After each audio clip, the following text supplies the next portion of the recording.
Michael Harper stepped out of the mirrored glass lobby of Harper Global, as though the world beyond it belonged to someone else. The sleek black sedan waited at the curb, engine humming low, the driver already holding the rear door open with practiced precision. For years, this was how Michael moved through life. Doors opened for him, engines waited.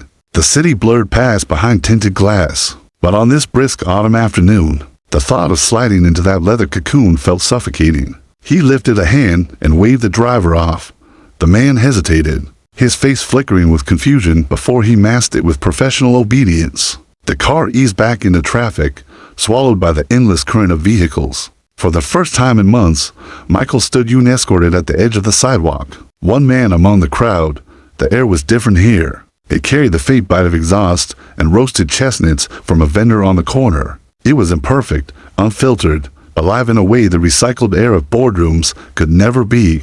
Michael adjusted his tailored coat, feeling slightly foolish, like an actor who had wandered off stage into the wrong play. Yet his stride was deliberate as he joined the tide of commuters, pushing through the canyons of glass and steel dot around him. The financial district pulsed with its usual rhythm, heels striking pavement in clipped cadence. Phones pressed to ears, briefcases swinging like metronomes of ambition. He knew this world intimately, had built his empire in the marrow of its transactions. Yet today he moved through it as an observer. His mind replayed fragments of the morning meeting, projections disputed, voices rising over the placement of decimal points, the kind of tense choreography that had long been his battlefield. But even as he recalled it, the urgency dissolved, numbers scattering like leaves in a sudden gust. What lingered instead was a hollowness he could not name. For decades, he had trained himself to measure success in deals closed, towers built, markets conquered. Yet standing here among the faceless crowd, Michael felt the peculiar awareness of a man who had climbed to the top and found the view thinner than expected. His shoes struck the pavement in unhurried rhythm, polished leather meeting cracked concrete.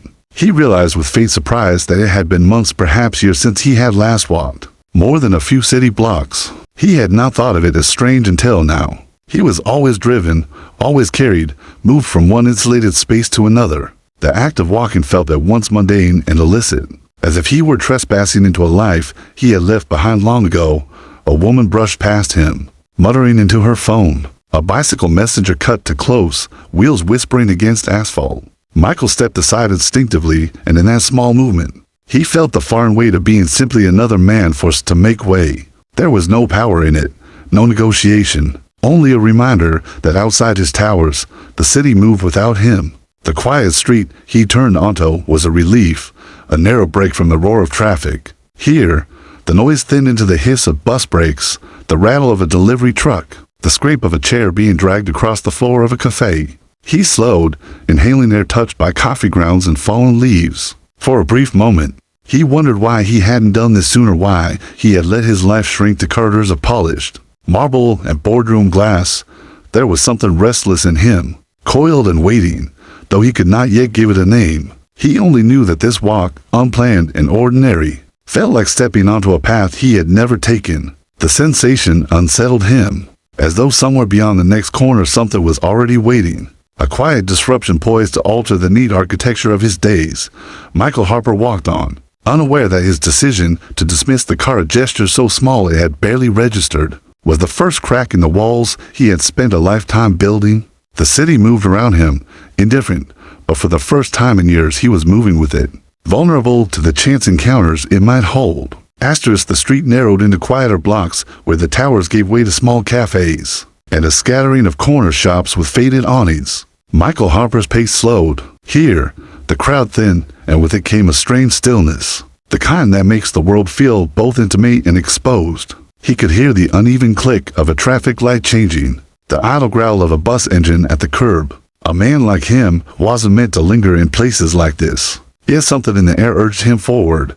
That was when he saw her dot at first. She was only a small figure on the curb, almost lost against the clutter of the city. A girl no older than 6 sat with her knees pulled close, her shoulders curved inward as if trying to make herself invisible. Her dress, white once but now dulled with dirt, clung to her thin frame, and a denim jacket hung off one shoulder, slipping each time she shifted. Beside her lay a pair of sneakers, faded, frayed, with laces knotted into useless tangles. Michael might have kept walking if not for the glint of red against white. It caught his eye, sharp as glass in sunlight. Blood. The girl's socks were soaked in it. The fabric clinging to raw skin where blisters had split open. He slowed without meaning to, his eyes fixed on the quiet devastation of those small feet. A few steps away, 3 children lingered, 2 boys and a girl about the same age. They weren't with her. They were facing her, and they were laughing. Their giggles broke into sharp bursts, each one snapping through the air like a whip. Michael saw the way the girl's shoulders twitched at the sound, the way her head bowed lower, as if each laugh pressed her deeper into herself. They spoke in whispers just loud enough for her to hear, their eyes darting between her and one another, feeding on her silence. Michael stopped mid-stride. He told himself it wasn't his place. He was a stranger in her world. She a stranger in his. But something about her stillness froze him. Most children, even in sadness, fidgeted, pulled at threads, tapped fingers, twisted shoelaces. She did none of that. She sat utterly motionless, her hands resting in her lap like small stones. It wasn't calmness. It was the kind of stillness born of exhaustion. The kind that said she had fought too many times already, and learned that moving only made things worse. The children's laughter carried down the block as they finally drifted away, leaving her in silence. Yet the silence was heavier now, sharper. Michael's gaze lingered on the sneakers abandoned at her side. He imagined how long she must have walked in them, each step grinding the fabric against skin, each day deepening the wounds until her body had simply given out. A slow, deliberate punishment, delivered by something as ordinary as shoes. He told himself to move on. He had meetings to prepare for, calls waiting on his attention. But his feet betrayed him. He stopped directly in front of her, the shadow of his frame falling across her small body. For a heartbeat, she didn't look up. Then, cautiously, her head tilted and their eyes met. They were brown, deep and startlingly old. The eyes of a child who had already learned that the world was not inclined to kindness. Suspicion lived there, too, and a flicker of defiance, though dulled by weariness. Michael felt something in his chest tighten, an unfamiliar pull. He had spent a life reading people in boardrooms, scanning expressions for leverage and weakness. But this was different. This was no deal to close, no competitor to outmaneuver. This was a child on the edge of vanishing into a kind of silence no one should know. Her lips parted slightly, but no sound came. She only stared at him as though waiting for the inevitable demand. Because strangers always wanted something, Michael crouched, lowering himself until their eyes were level. For a moment, the city's noise faded into the background. The bus, the traffic, the echo of laughter still hanging in the air. He could hear only the faint hiss of his own breath, and in that moment, he realized something dangerous. He wasn't going to walk away. Not this time. Michael stayed crouched longer than he expected. Long enough for his knees to ache beneath the weight of his suit. Long enough for the girl's gaze to flicker nervously toward the abandoned sneakers at her side. He realized that even in this small act lowering himself to her level, he was making a choice he had never made before. He was meeting someone not from power, not from command, but from stillness. "Are you hurt?" His voice, though softened, felt too large for the fragile quiet between them. Emma's lips parted, and for a moment it seemed as if she might stay silent, as if his question were simply one more sound in a world that demanded too much. But then, barely above a whisper, the words came. They just hurt. Michael followed her eyes downward, to the socks stained with dull red patches, to the small feet that looked more like raw wounds than skin. The sight made his throat tighten. He had seen loss measured in billions, had stared down collapses that threatened to crush empires. But nothing in all those years of empire building had prepared him for this. A child whose every step had been paid in pain. "Why are you wearing them?" He nodded toward the sneakers. His tone was careful, as though the wrong weight in his voice might shatter what little trust was forming. Her shoulders lifted in a small shrug, one that belonged to someone far older than 6. "They're too small." The answer was simple, final, but then, as if something inside her cracked open against her own will, she added, "Mom said my feet grew too fast. She can't buy new ones now." She paused, her lips pressing tightly together. It was the kind of pause that hides something heavier behind it. Michael didn't push. He only waited, his silence steady enough to invite more. Finally, the words spilled out, quiet and trembling. "Dad, he took our money. All of it." It was a confession torn from her like fabric caught on nails. A truth she wasn't sure she was allowed to speak. And when she did, She snapped her mouth shut again, as if fearing punishment for saying too much. Michael's chest burned with a sudden, unfamiliar anger, not at her, not even at her absent father, but at the cruel arithmetic that allowed something so small, so human, to be stolen from a child. A pair of shoes, safety, trust, all of it gone in a moment, leaving this fragile girl bleeding into her socks on a curb. He wanted to tell her she was safe now. He wanted to promise that he would fix it. But promises were cheap. He had made thousands in his life, some broken by strategy, others by necessity. To offer one now, hastily, would insult the gravity of the moment. So he stayed quiet, letting her see that he wasn't rushing to solve her like a business problem. A cold gust swept down the street, rattling dry leaves across the pavement. Emma pulled her oversized jacket tighter, but her hands trembled. Not just from the chill Michael could see that now, but from something deeper. The tremor of a child holding on to composure far longer than she should have had to. "What's your name?" he asked, his tone gentler now, almost reverent. "Emma." The word was soft, but steady. When her eyes finally rose to meet his, he froze. Beneath the weariness, beneath the guarded caution, there was something else, something unyielding. Resilience. The kind that grows in the cracks of hardship. Fragile yet stubborn, refusing to die. "I'm Michael," he said. For a long moment, they held each other's gaze in the cold afternoon light. Around them, the world moved on. Buses hissed at the curb, a delivery truck rattled past. A couple laughed as they walked arm in arm, but none of it touched the space they occupied. It was as if the city had pulled back to leave them suspended in a quiet, fragile balance. Michael knew with startling certainty that if he walked away now, it would be like closing a book after the first chapter and finished, unbearable. Something in Emma's eyes told him she had already learned what it meant to be left behind. He would not be another shadow passing her by. Slowly, he extended his hand, not commanding, not coaxing, but offering. "A choice. Let's get you shoes that fit. Real ones. No pinching. No blisters." Emma's gaze dropped to his hand. Her small brow furrowed, not in confusion, but in calculation. She had learned to measure risks, even in kindness. After a long heartbeat, she whispered, "I don't have money." Michael's chest ached at the simplicity of the truth. "I didn't ask you for any," he said quietly. "Come on. It's just shoes for the first time." Something flickered across her face. Not trust, not yet, but the faintest thread of possibility. Her small hand lifted, hesitating, before finally slipping into his. The grip was light, tentative, as though she might pull away at any moment. But she didn't die in that fragile contact.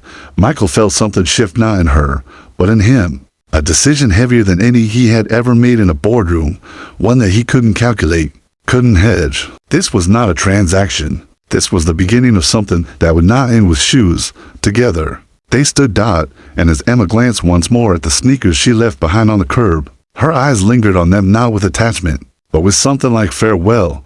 Asterisk, the glass doors swung open with a soft whoosh, shutting out the noise of the street behind them. Inside, the store felt like another world, bright, warm, and humming faintly with the buzz of fluorescent lights. Racks of gleaming sneakers stretched in neat rows, each pair spotless, lined up like soldiers waiting to be claimed. The air carried that sharp, synthetic scent of new fabric and rubber soles. Layered with the faint musk of leather, Emma stopped just past the threshold, frozen. To anyone else, it was an ordinary sports store, a place to run in, grab a pair, and leave. But to her, it might as well have been a cathedral.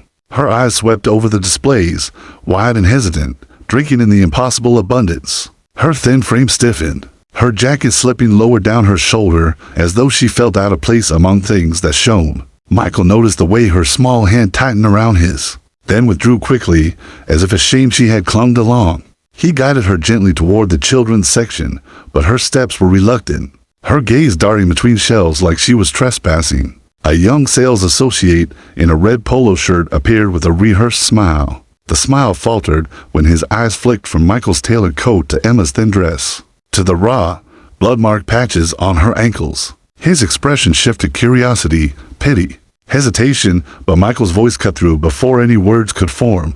"We need something for her," he said, steady and decisive. "Perfect fit, comfortable, soft, room to grow. Bring options." The associate glanced at Emma again, then back at Michael, and disappeared between aisles without a word. Michael gestured to a padded bench near the back. "Sit," he said gently. She lowered herself slowly, her hands folded tightly in her lap. Her eyes stayed locked on the polished floor as if afraid to look too directly at the well surrounding her. "You can look around if you like," he offered. "Touch them. See what you like." Her head shook quickly, a barely there movement. "They're too new," she whispered, as though the shoes themselves might hear her and accuse her of not belonging. Michael didn't press. He only sat nearby, watching her shoulders hunch inward. A child trying to shrink small enough not to disturb the order of the place. The associate returned with 3 boxes stacked carefully in his arms. He set them down with a nod, waiting for Michael's approval. Michael motioned for him to open the first. Bright pink sneakers with silver accents gleamed under the lights, flashy and bold. Designed for little girls who wanted to be seen. Emma slipped them on without complaint, but Michael noticed the way her toes pressed hard against the front. She didn't say they hurt. She didn't need to. He gave the associate a curt shake of his head.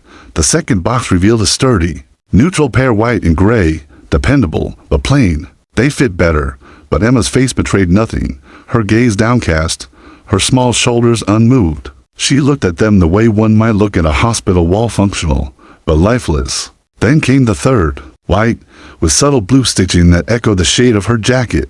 The fabric was soft, the soles cushioned, the laces long enough to tie without knots. Michael lifted one shoe, loosening the laces with careful fingers. He knelt before Emma, holding it open like an offering. "Try these," he said, his tone lighter now. Almost coaxing, she hesitated, then slid her foot in. For the first time since they'd entered, her shoulders loosened. The shoe cradled her foot instead of crushing it. When the second was tied, she stood, tentative, took one step, then another, and then she ran off, first a cautious trot along the small carpeted lane, then a sudden burst of speed that startled even her. Her hair bounced against her jacket, her arms swinging in uneven rhythm. The squeak of rubber against polished floor rang out, echoing through the aisles. She stopped abruptly, breathless, and turned back toward Michael. A smile broke across her face. Not wide, not careless, but enough to shatter the guarded mask she had worn since he first saw her. "These don't hurt," she said simply. Michael's throat tightened. He nodded to the associate. "We'll take these." And another pair one size up. The associate blinked in surprise, but nodded. Already heading to the register. Emma frowned faintly. "Why 2?" she asked. "Because," Michael said, meeting her gaze, "your feet are allowed to grow without it being a problem." For a moment, she only stared at him. Then her eyes dropped to the shoes on her feet, as if testing the reality of them. She wriggled her toes inside, and her small fingers brushed the hem of her jacket. When they left the store, the bag with the second pair swinging from Michael's hand, Emma walked differently. There was no limp, no flinch at each step. She didn't look at the cracks in the sidewalk with dread. Instead, she glanced down at her feet again and again, as though checking they were still there. Still hers. Michael noticed too, and in the rhythm of her new steps, he felt something impossible to ignore. Shoes had changed her walk, yes, but what he wanted for her was something far older, far stronger, something that would outlast leather and rubber. And for the first time in years, he felt it. This was only the beginning. The cafe was small, tucked between a bookstore and a laundromat. Its windows fogged slightly from the contrast between the crisp air outside and the heat within. The scent hit them the moment the door swung open. Rich espresso, warm pastries, cinnamon sugar melting into butter. A golden hum of conversation filled the space, but none of it was sharp or hurried like the world outside. It was softer here, as though the walls themselves guarded a slower rhythm. Michael guided Emma toward a booth in the far corner, away from the draft of the door. The cushions were cracked with age, the wood table scarred with faint carvings and initials, evidence of other lives that had passed through. Emma slid in hesitantly, her new sneakers squeaking against the linoleum, the sound oddly loud in her own ears. She folded her hands tightly in her lap, back straight, postured to compose for someone her age. A waitress appeared, her smile bright but curious. She glanced once at Michael, then at Emma, her gaze lingering on the girl's thin jacket and solemn face. Michael ordered a cappuccino for himself, then, without asking, a hot chocolate piled with whipped cream and a slice of apple pie for Emma. He knew she wouldn't choose them herself. When the waitress left, the silence settled in like an old friend. Michael didn't rush to fill it. He leaned back, letting the hum of the cafe wrap around them, waiting. He had learned in boardrooms that silence often coaxed the most important truths to the surface. Here, it felt less like strategy and more like respect. Emma's eyes flicked to the bag on the chair beside him, the second pair of shoes, still boxed. Waiting. Her voice was tentative, barely above the hum of conversation. You didn't have to get to. I know, Michael replied. He let the corner of his mouth lift, not quite a smile. But I wanted to. You've already outgrown one pair. Next time, it shouldn't mean hurting just to walk. Her gaze dropped again, tracing invisible lines in the wood grain of the table. She said nothing until the hot chocolate arrived, steam curling upward, whipped cream sinking slowly into the dark liquid. She wrapped both hands around the mug, warming her fingers before taking a careful sip. For a moment, her expression softened, her shoulders lowered, her eyes lost some of their guardedness. But then, as if remembering herself, she pulled back, her small body tensing once more. My mom works a lot, she said suddenly, her voice flat, practiced. She's tired when she gets home. She tries to make things better. Michael nodded gently, encouraging without interrupting. We used to have more. Before Dad left. Her words were clipped, but not clumsy. She had told this story before, maybe to herself, maybe to no one. He had a car shop. Sometimes he'd bring me toy cars from the store next door. But then, she paused, her jaw tightening. Then he started playing cards with men. Mom said he owed them money. One night he took all the money we had in the jar on the fridge, and he left. Her eyes didn't waver from the table as she spoke. The way she said it wasn't raw, but worn smooth from repetition, like a stone carried in her pocket too long. It wasn't a wound freshly opened, it was one that had never been allowed to heal. Michael felt something coil in his chest, a sharp mix of anger and sorrow. Anger at the faceless man who had abandoned her. Sorrow at the way Emma carried that abandonment like a shadow she could never step out of. He wanted to reach across the table, to take her hand, to say something that might make the weight less crushing. But again, promises felt cheap. Instead, he said only, "That wasn't your fault." Emma flinched, almost imperceptibly, as if the words were too dangerous to believe. She lifted her mug again, sipping quickly, letting the steam fog her lashes. The apple pie arrived, steam rising off the golden crust, whipped cream melting at the edges. Michael nudged the plate gently toward her. Try it. She hesitated, then picked up the fork, cutting a small piece. The sweetness hit her tongue, and for a fraction of a second her lips curved, her eyes widening with something close to delight. She quickly smothered it, lowering her gaze again, but Michael saw it. It wasn't just the taste of pie. It was the reminder of what it felt like to be a child, to want something simple and have it given freely. Michael sat back, studying her across the table. In her silence, in her small gestures, he saw echoes of himself, different details, but the same raw edges of abandonment, the same instinct to brace against disappointment before it could strike.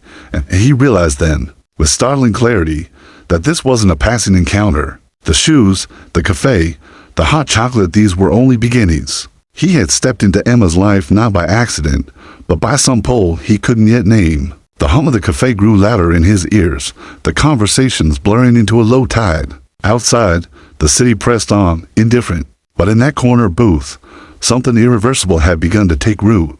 Michael Harper had entered seeking air beyond the walls of his empire. He had found, instead, a child who carried wounds that mirrored his own. And he knew deep in a place untouched by wealth or power that leaving her behind was no longer an option. The hot chocolate had gone lukewarm. The whipped cream melted into pale swirls across the surface. Emma stared at it, her small hand still cupping the mug as if for warmth even though the heat had long slipped away. Michael didn't rush her. He had learned long ago that silence can say more than words only hear. The silence wasn't strategy. It was an offering. Finally, Emma spoke. Her voice was soft, almost carried away by the hum of the cafe. Why are you doing this? Michael looked up from his untouched cappuccino. Doing what?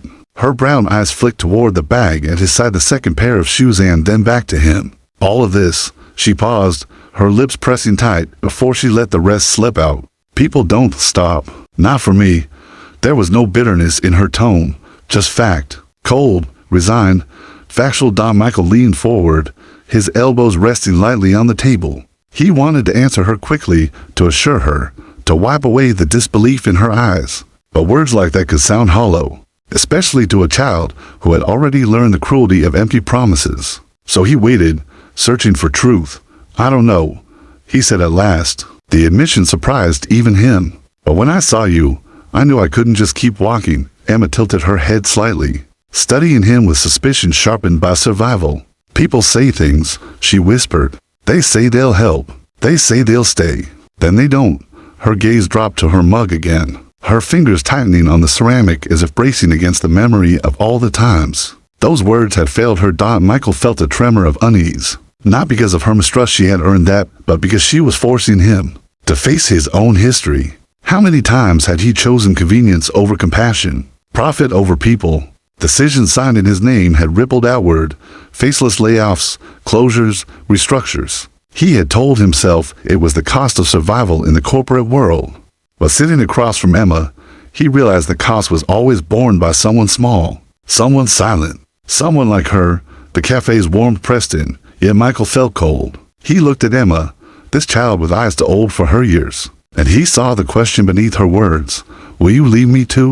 His instinct was to give her the promise she was silently asking for, to say, "No, never. I'll stay." But that would make him like the others, another adult whose words floated away when reality intruded. He needed something deeper, something not polished or rehearsed. He leaned closer, lowering his voice so it carried only between them. "Emma, you're right. People leave. They disappoint. They walk away. I've done it too."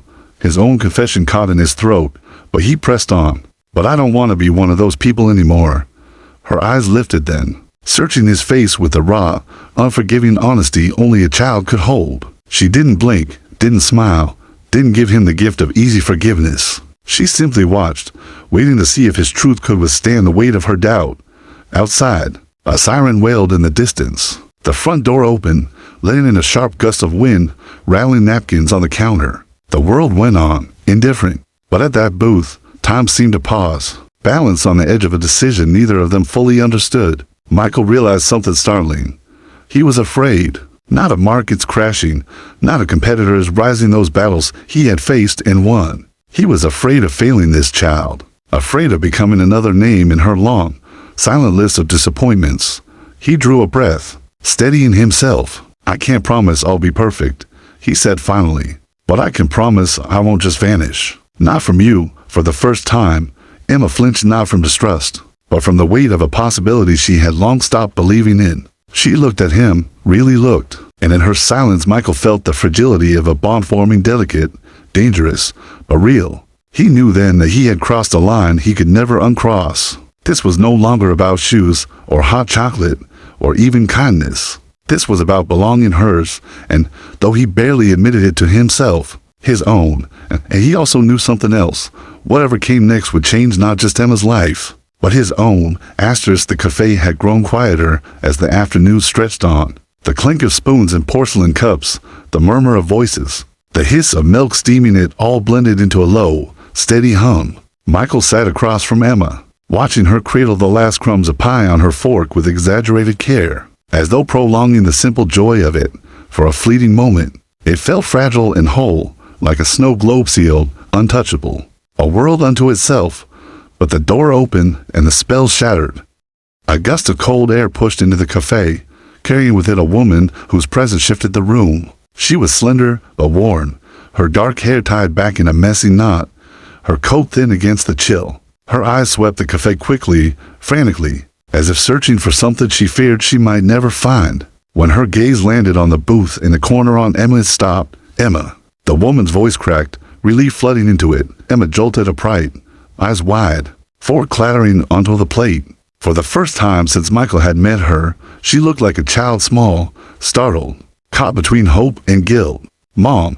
The woman was already moving across the cafe, weaving between tables. She dropped to her knees beside Emma, pulling her into an embrace so fierce it seemed meant to stitch her back together. Emma buried her face against her mother's shoulder, her thin arms clutching tight.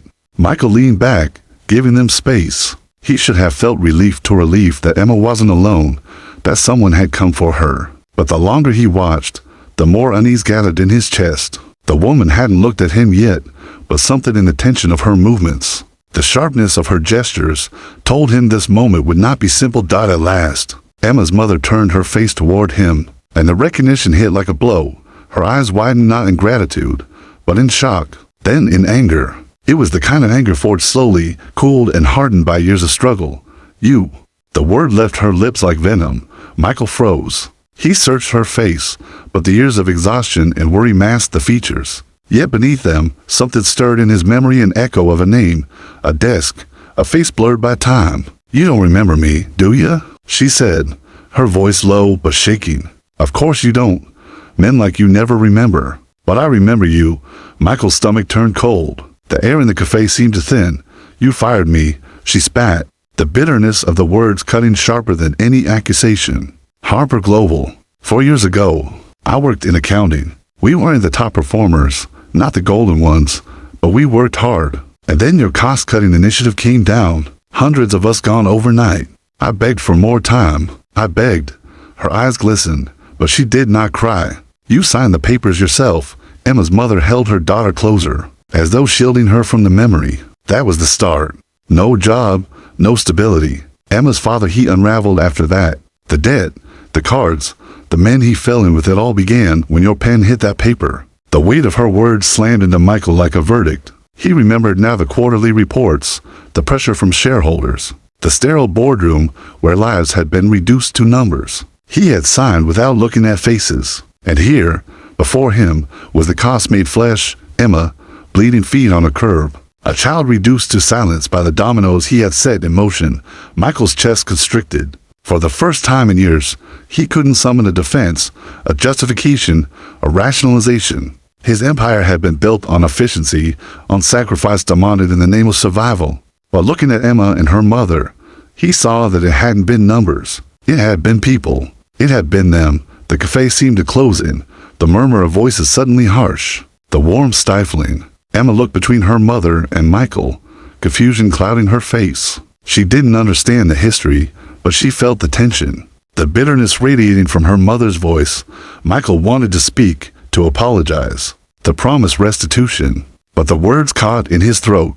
Because what apology could touch this? What promise could rewrite years of suffering? And yet, beneath the crushing guilt, something else stirred a spark of resolve. He could not undo what he had done, but he could choose what came next. He met Emma's eyes, then her mother's. The weight of their gaze was unbearable, yet he did not look away. For the first time, Michael Harper, CEO, billionaire, untouchable, was stripped bare. No titles, no armor. Only a man standing before the ruin he had caused. And in that ruin, he felt the first trembling outlines of redemption.